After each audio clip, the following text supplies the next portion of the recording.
பாலமுருகன், சிவகங்கை மாவட்டம் மானாமதுரை தாலுகா சோமநாதபுரம் என்னோட சொந்த ஊரு. நான் 24/2/2025 அன்று கன்னியாகுமரியில் இருந்து இந்த நடைபயணத்தை தொடங்கினேன்.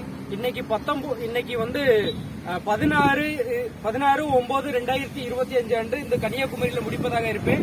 இந்த நடைபயணத்தோட முக்கிய நோக்கம் என்னன்னா, இந்த நம்ம விஜய் சார் எப்ப அரசியலுக்கு வருவார்னு சொல்லிட்டு நம்ம எல்லாம் ரொம்ப மிகுந்த ஆர்வமா இருந்தோம். அவர் அரசியலுக்கு வந்துட்டாரு. அவரால் முதல் முறையாக உருவாக்கப்பட்ட இந்த டிவிகே கொடிய உலக தமிழகம் மட்டுமின்றி அனைத்து மாநிலங்களில் வாழும் தமிழர்களுக்கு எடுத்துக்காட்டாக தெரியப்படுத்தும் விதமாகவும் நான் இன்னைக்கோட 205 நாள் பயணம் 10,932 கிலோமீட்டர் இது வரைக்கும் கம்ப்ளீட் பண்ணிருக்கேன். இன்னைக்கு நான் கன்னியாகுமரி, மும்பை வழியா சண்டிகர்ல இருந்து லடாக் போய் ஒரு டிவிகே கொடிய நிறுவனம். அது மிக சந்தோஷமா இருந்துச்சு எனக்கு. அதுக்கப்புறம் டெல்லி லால்கிலாவில் இருந்து திப்ருகட், மணிப்பூர், கல்கத்தா, தமிழகம் மற்றும்